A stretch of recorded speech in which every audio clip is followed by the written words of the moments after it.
And please, please, never, and I'm saying never, and now I'm actually going to tell you something to do, never use vent-free, unvented, combustible space heating in your home, in your interior living space. Why am I telling you? I said I wasn't going to say anything that you absolutely had to do, but I'm saying you absolutely can't do this. Why am I so hard about this? What's the problem? Yeah, I don't want to find out that you didn't wake up tomorrow. You can't do this. You're creating carbon dioxide gas inside your house, very dangerous. Did y'all read in the paper, very sadly, about a month ago, a young couple in the city? Yes. So please, make sure that's not happening. What do you do if you're cold? Put a sweater on. Go to your friend's house. And if your alarm goes off? And if your alarm goes off, it means something. Thank you, Francis. It means something. Pay attention to it. Thank you. All right, we want to save energy and save money. That's why we're here today. Quiz time. What uses the most energy when you're using your washing machine? Is it the spin cycle? Is it the heating of the water? Is it the agitation cycle? Or is it the aggravation that I have to do the laundry again? I think it's the aggravation. What do you think? What's using more energy? The heating of the water. The good news is, do we have to heat the water when we wash our clothes? No. And if you don't believe me, ask your grandparents or your great-grandparents or go to the library and get a book out, because back in the day, they did the laundry in the creek on a little scrub board, and trust me, there was no heat. Did they still have clean clothes? Yes. Somehow they managed. So we don't have to heat that water. Save yourself the money. Insulating hot water pipes and electric water heaters can do what? Save us money, save us energy, be done by the average person, or all of the above. All of the above. A faucet using hot water from an electric water heater is dripping at the rate of 1 drip a second. Drip, drip, drip. I think I've heard that before. Approximately how much a year does this leak cost you in electricity? What's that costing you out of your pocket? You've heard that leak. It's kept you up before. You know it's there. Is it $18? $68? $98? Or $118? $98. One leaky faucet. Have we all heard that drip? $98 would buy a really nice dinner. Fix that drip. A family of 4 that heats their water with natural gas installed a high-energy shower head, high-efficiency shower head. How much money do you think they're going to save a year by that high-efficiency water head? By the way, in case you have an older version of this, you really don't have to take a shower in the morning in a little trickle. The new ones they have, the aerators, they're really pretty fabulous. They make you feel like you have all kinds of water pressure, and they're still saving you money.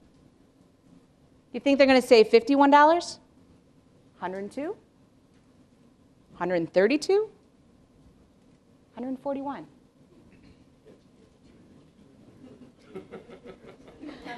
$141. That family of 4 just got a night out. Yes? If you ever go to a hotel in Europe, you will see the handheld shower head. There's a reason for that. You put the water exactly where you need it, when you want it. Absolutely.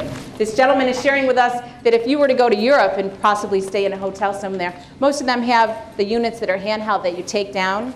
And they do that because water conservation in Europe is not new. This is something they've been working on for a long time. And they're only going to use that water where they need it. You know something else they do? They have on-demand heaters. On-demand heaters. They also shut the water off while they lather up and then turn the water back on. Oh, that's a challenge I'll throw out there to the audience. I think I'm one of the zippiest shower takers there is, because I can take a shower in 3 minutes. Maybe 2. You got me beat. All right, no offense, I love you, sir, but it's probably because I have a little bit longer hair than you. No doubt. So maybe, even in that 3-minute shower, I could squeeze it down to 2 if I shut it off while I was lathering up. I'm going to have to try that. I want to get to 2 now. You've challenged me. Well, most of them will allow you to turn the water off temporarily. Oh, right on there? Yeah, it's got a little, you just push on the All right, I'm inspired. See, I learned something new today. I'm going to go home and try that out. Thank you. The amount of water that's used to rinse dishes or wash your hands could be reduced. And remember, it's not just the potable water and the cost of that we're thinking about. It's the energy to heat it. If we posted signs.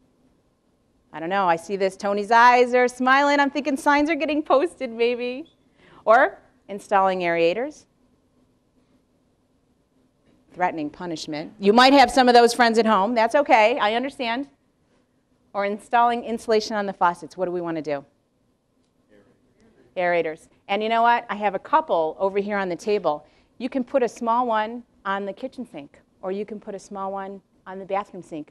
Or if you do stuff down in your basement, my husband's a painter, and so he's sometimes cleaning brushes and things, maybe put a small one down there. What's the recommended temperature for setting your hot water heater? We have experts in the front of the room here. Is it 98.6? 120? Yes, Bob's not allowed to answer anymore. 140 or 160?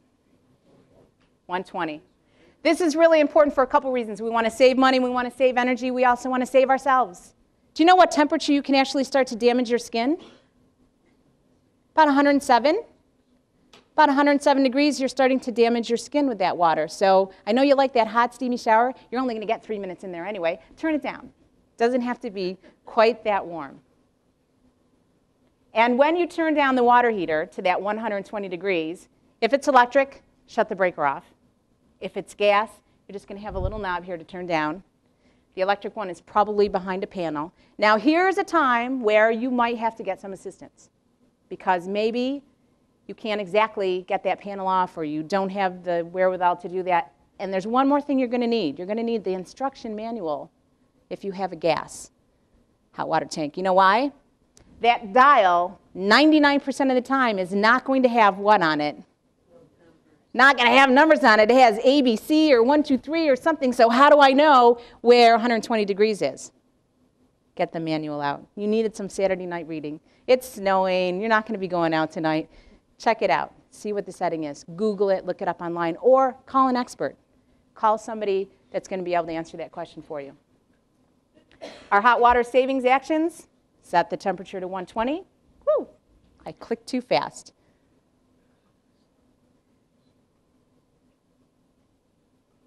Sorry about that. Technical error.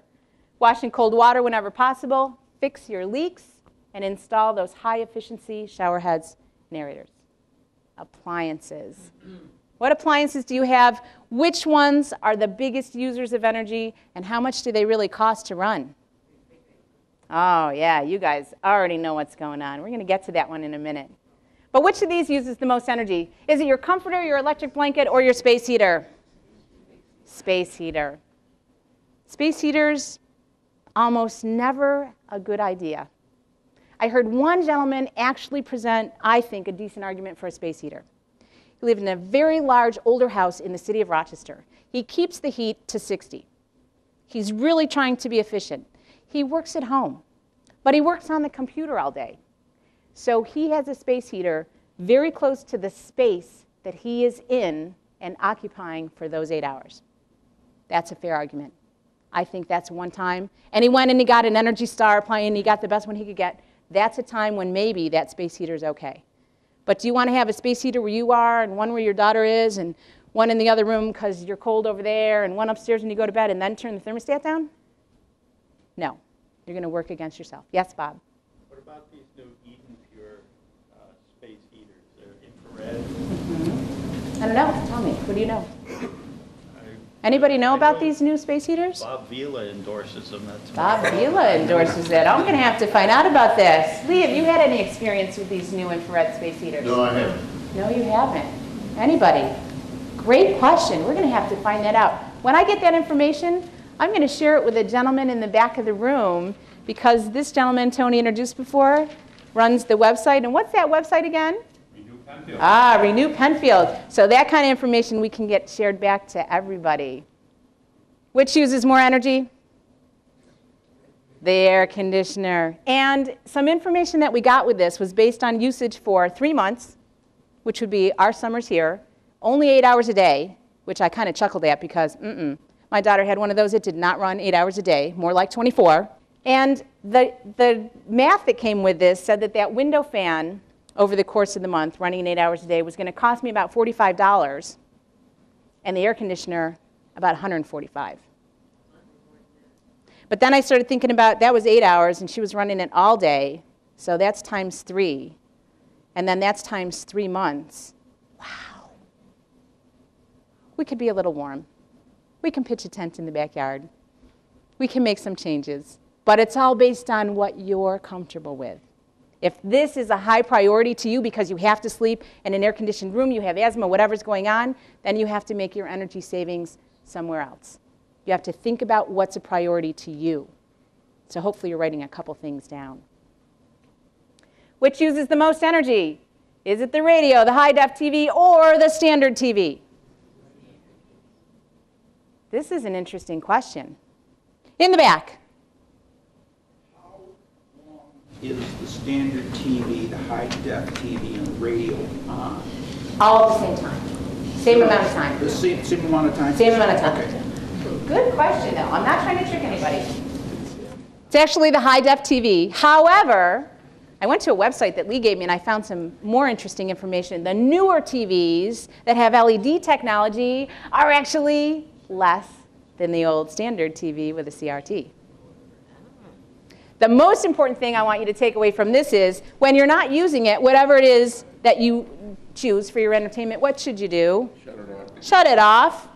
And if you have all kinds of paraphernalia connected to your TV, and you can, shut it also off. But I had a conversation with Lee about this because I'm not a big TV watcher, and I don't have all the paraphernalia. Like, I don't have a DVR and a box, and I don't even know what it all is. But some of it you can't shut off. Some of it has to stay on, or programs you're recording or things you're doing are not going to happen. So know what can and cannot be shut off, and then make sure you're shutting it off. And we'll see a slide in a minute about a really cool new smart strip that can help you do that. And Lee has one here to demonstrate for you. I had my clicker set somehow that I turned the cable box off, and my TV was still on. I didn't realize that. Ah. And then I did, and I had somebody come in. He said, "Oh, do this," and now I can turn the Now you can TV shut off. them It all looked off. like it was off, but it wasn't. But it wasn't really off. Yeah. There's some other things in your house that we call vampires, energy vampires, that are sucking down energy even when you're not directing them for use. What are some other things that are energy vampires? The coffee pot. If you have a timer on it or a little clock on it because you like that little clock in the kitchen, your microwave. I've even seen little toaster ovens and stuff that have the little clocks. Anything like that? Chargers. If you're not charging something, get it out of the wall because it's still drawing energy. I bought a little Vizio TV for my kitchen, and I got the energy one that's like the old TVs, and I turn it on and it doesn't come on, and I'm like, I really... Oh, it takes a minute. Yeah, it does. Like the So old we have to ones. be patient. I know, and that's the way we lived before, but I'm like hanging on it. Oh, turn on. But That brings up a good point. Yeah. So we're going to have to make some behavior changes for sure. Yes. Bear in mind, Helen, though, the more frequently you turn a device on and off, you'll achieve what's called the bottom of the bathtub curve of the life expectancy of the device. You will stress it by turning it on and off more frequently than if you say you were going to leave the room for 10 minutes and come back. That if you turned it off for those 10 minutes and turned it back on, you'd start to stress the device because of the turn-on surges of the current of the Right. device. So something like your coffee pot or that microwave or whatever, if you're not actually scheduling your day by the little clock in there and you don't need it on and you're gone for the day, it should be okay to shut that off for the day. Yeah. And do that with a few things. Here's a trick you could do at home. It's still snowing out, so I'm thinking we got some time when we get home today to play around in the house. So maybe you go home and it's a normal day and all those things are still plugged in because they always are plugged in. Go down, take a look at that little wheel that spins. Don't get nervous, just watch it for a minute. Go back upstairs, unplug stuff you can unplug, that you don't have to have plugged in. Maybe the microwave, maybe the coffee pot, maybe some of those other things. Walk back down, look at that wheel spinning again. See if there's any change. See if it's going to make a difference for you. And when you're unplugging things, walk all around the house. Now don't unplug your alarm clock. I don't want to hear you were late for work on Monday because Kimie said unplug the alarm clock. We have to be thoughtful about these things. I just saw an advertisement for a product, bolts onto your meter, or like fixed onto the meter with like a little camera or something. And then inside the house, you've got a wireless device that records the energy usage without having to run back and forth. That's interesting. Yeah, I've not seen it was that. like on some We'll have to talk website. after. I'd like to see that. Yes. I just had that installed yesterday. There's a program called Jumpstart New York that you can have all that done for nothing. It's part of a state program. Interesting. Jumpstart New York. I I don't know. if they're still taking volunteers, but I volunteer. Well, we're going to have to do some more exploring. Thank you for that. Ah, there's the advanced power strip. Save energy on computer systems, entertainment systems, all kinds of things. This allows the user to turn off one device, and it's like that device speaks to the other ones, and then they all get shut off. So maybe you've got all those peripherals with your TV that you can't shut off that I'm just learning about. But perhaps in your office you have a computer that also has a printer and a scanner and some other stuff that can be shut off. But you just don't remember to shut it all off. If you got one of these smart strips, and you plug the main thing that you are shutting off, whether it's the monitor or the computer, whatever the one thing you shut off is, you plug that into the designated plug, you plug the other ones into the peripheral plugs, there's like the red and the blue plugs we're talking about. What happens is it's a smart strip because it's going to make these appliances talk to each other. So now when you shut the computer off, the strip is pretty much saying, okay, printer, scanner, monitor, everything else, shut off. Make sense? Great way to save money. Now, this isn't going to be the same price as the basic strip. It's going to cost a little more money, but hopefully you're going to realize that cost savings over time. Yes? I just want to know if an extension cord or a power cord that isn't attached to anything, that doesn't use up any energy, does No, it? it's not plugged in. It can't draw So as energy. long as it's not an appliance or anything hanging on it, you can leave the cords in the wall. You could unplug them from the back of the machine if that would be more convenient. Probably. Lee says yes. I'm going to go with yes. Thank you, Lee. Which uses the least energy? This one broke my heart, but I'm still going to bring you this information because it's factual-based information from the university, and I'm here to share it. If I'm cooking in the kitchen, is it the electric oven, the toaster oven, or the microwave? It's the microwave, and I'm cringing because I don't even have one. I have a really old gas stove. But it's actually the microwave that's using less energy. Yes, sir? Is that per unit of time or per task? Per task. So if you were going to heat something in the electric oven or heat it in the toaster oven, or like reheating something or frozen food or something like that, it was the microwave. And it was over the top, the savings. So think about this. There's a couple other things you can do in the kitchen, and I'm practicing these things in my kitchen. Where I have small burners, I'm being really careful to use small pots. I'm making sure I'm matching those things up. I'm not wasting any of that flame, and I always cook with the tops on my kettles whenever possible so that my heat is staying in there. Where I have a big flame, I'm using a bigger pot. I do have a toaster oven, so if I'm making a small pie or only 6 muffins or 1 tray of cookies, I can use the toaster oven instead of the big oven. I'm only going to heat the space I need. But the microwave, by far and away, was the saver. Gas oven compared to... That's the same question. A gas oven is more energy efficient than an electric oven, and that's based on, right now, the price we're paying for those 2 sources. I like it selfishly because that's what I've always cooked on and I'm used to, and you're going to find that some of those things are going to determine your choices as well. If you're reheating something up, a lot of times your option is more the stove than an oven. It's either the microwave or the stove. When I think of Stovetop, heating it would still be something up. microwave. If you were Really? reheating on the stovetop versus the microwave still wins. Really? Yes. So oatmeal in the microwave is cheaper than oatmeal in It is, but mine's going to get cooked on the stovetop. See, and there's where personal preference come in. It's colder in my house when you come visit me, but my oatmeal gets cooked on the stovetop. That's just, yes, we all have to make choices that we're comfortable with. Which uses the most energy? You guys knew this immediately before I got to the slide. Is it the refrigerator, the dryer, or the computer? The refrigerator. Why? It's on all the time. I can't shut that off. Please don't unplug the refrigerator when you leave the house. The results will not be good. You will not be happy with me. That has to be on all the time. So if you're looking to make improvements in your kitchen or buy one appliance, that's the one you should be looking at. And you should be looking at the most energy efficient one you can find. You're going to realize your savings. And as Francis said, if you're empty nesters, maybe you don't need the same size icebox that you had when all the kids were home. Something that's very interesting about your refrigerator is the more full it is, the more thermal mass you have in it, the more efficient it is. If it's all full of air, that air leaves every time you open it, you have to re-cool that. But even if you put jugs of water in there to keep the thermal mass down, you're better off if you have an oversized refrigerator to keep the thermal mass constant and not have it air instead. That's good. So my leftovers are working for me. Yes?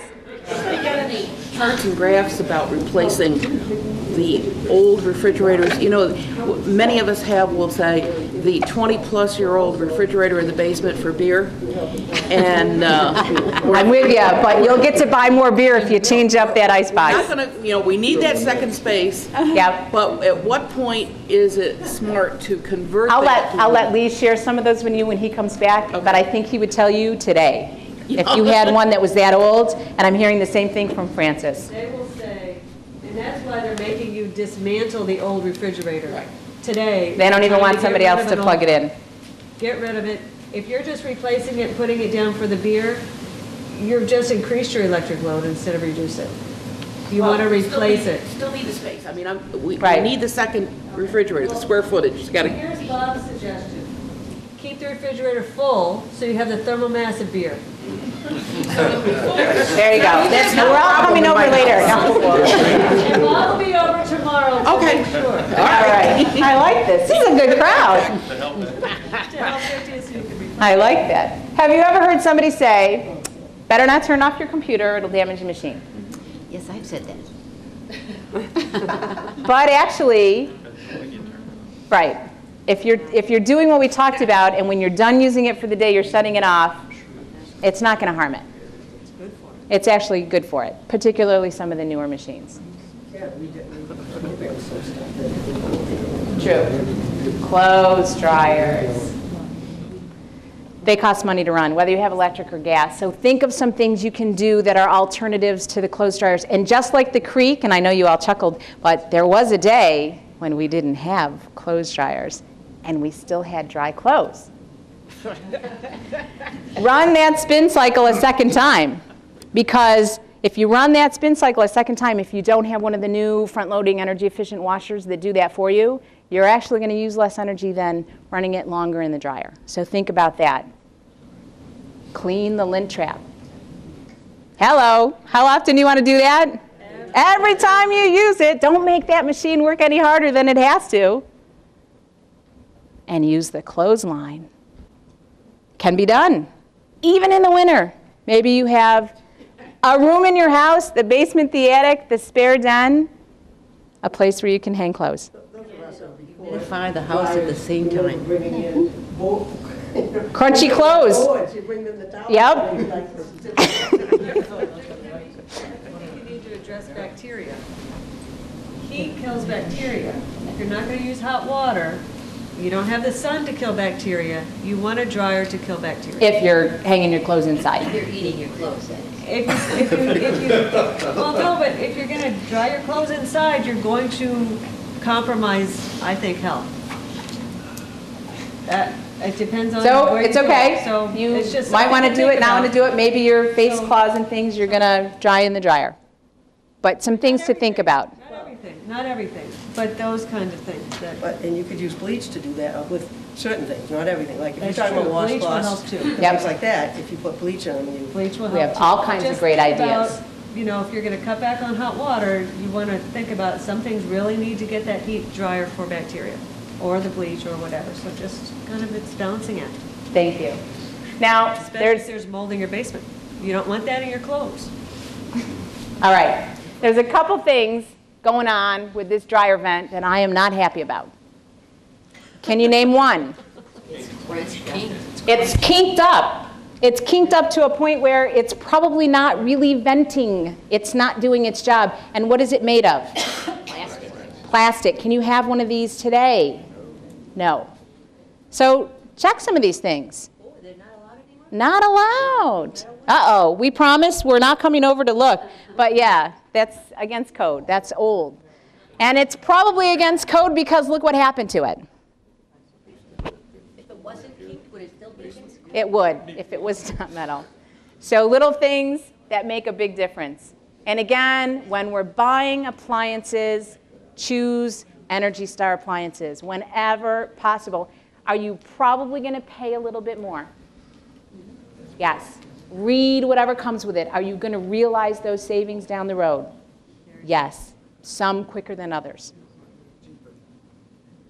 Have you ever heard somebody say, don't turn that light off? Turning the lights off and on uses more energy than just leaving them on. You've heard it. Now, I don't know if it's true or not. I'm doing some research, but I was at a senior center in a local community, and a retired gentleman came up and said to me, Ms. Romeo, I actually started that campaign back in the late 70s, early 80s, and I worked for a local utility company. And I said, really? Was it true? Were you saving money and energy by not shutting the lights off? Well, no. Yeah, perhaps. Perhaps. So what do we really want to do? When we leave the room, shut them off. I applaud the town once again. I went in to use the ladies' room. The light was off. The light was off. No, it wasn't a sensor. It was actually a switch. And it also reminded me when I was leaving to shut it off. Do we need to light that ladies' room when nobody's in there? No. Now, if somebody else is in one of the stalls, be kind. Leave the light on. But if nobody's in there, shut it off. And that's probably one of the toughest challenges for us to communicate at home. Because we walk around, and maybe I'm in this room, and I'm not going back in there for a couple hours, and I left the light on. Or I go upstairs, and I leave the light on. We do it. So we have to be conscious about this. We have to change behavior. Well, yeah, a couple of hours. What about five or 10 minutes? That's not worth it sometimes. You've got to be your own gauge, right? Sometimes. And fluorescent lights, you don't want to turn those off and turn them on that often. I mean, if you're going to be gone for 20 minutes of fluorescent light, you should probably leave. Oh, older styles, but the newer ones, you can turn them off and on. You won't have the same problem. Oh. But you've got to gauge that. You know, when are you going to go back in that room? When are you going to use that space? And when are you going to need light in that space? The CFLs, the town has some today. There's some in the packets that you're taking home. You want to put these anywhere you can. Obvious energy savings. You know, we're looking at over the life cycle of one of these bulbs, the potential to save $93. That's a bag of groceries, maybe half a bag of groceries, hopefully a bag of groceries. Where do you put those bulbs when they finally burn out? That's the big problem. It's not a problem. It's a concern because we have to take personal responsibility here. Can I throw them in the trash? No. Why? Home Depot recycles, Lowe's recycles. The county, Monroe County, has the Household Hazardous Waste Program that's free to county residents. They accept them. Please don't throw them in the regular trash. There is a small amount of mercury in that bulb. We don't want that going to the landfill. We don't want to wrangle with that for the rest of all time. It needs to get recycled and properly managed. So if you're purchasing those lights or using those lights, please be responsible at their end of life. Yes? Are you sure Lowe's recycles? Because I went there, it, you know, wasn't recent, but it was within 2010, and Home Depot was the only one that I knew was doing it. Our Lowe's does. I'll check on that. They are supposed to, in this region, all have website. boxes. But thank you for that. I'll check and find out. This might be something that local communities could get involved in, because it's very difficult to expect people to find a Lowe's or find a Home Depot. It's much easier to find your garbage can. Right. If we don't make it easy, people aren't going to do it. I mean, that's the ultimate reality. So having local collection sites, we actually looked into this. A private company that I was working with wanted to try to support having some local collection sites. Unfortunately, One of the things we have to wrangle with that is, as we begin to collect bulbs, and people get into this, and now we're collecting a lot of bulbs, what happened? And now that little tiny bit of mercury we were talking about in your light bulb, and your light bulb, and your light bulb, and your light bulb just got multiplied by a whole bunch of light bulbs. And now I have some material that I have to be licensed to wrangle and deal with that can only be dealt with in certain specific ways. We're looking at that. There are some closed containers, but they're kind of expensive. Yes? Even if you're a collector, like suppose the town of Penfield had a place here where we could just drop off the bulbs. Do they have to be licensed just to accept the bulbs?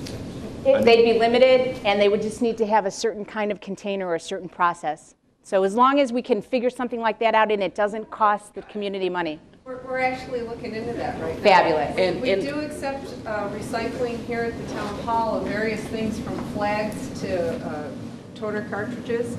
And we're going through the education process right now to see how many we can take here and what kind and what our responsibilities become. But that's part of our energy committee's task.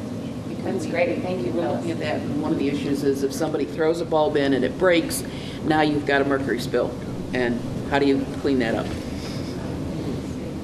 There are proper containers, but they cost money. But it's good that we're having this conversation because that means we're thinking about it and we're working on it and we're being proactive. First you, then you. Go ahead.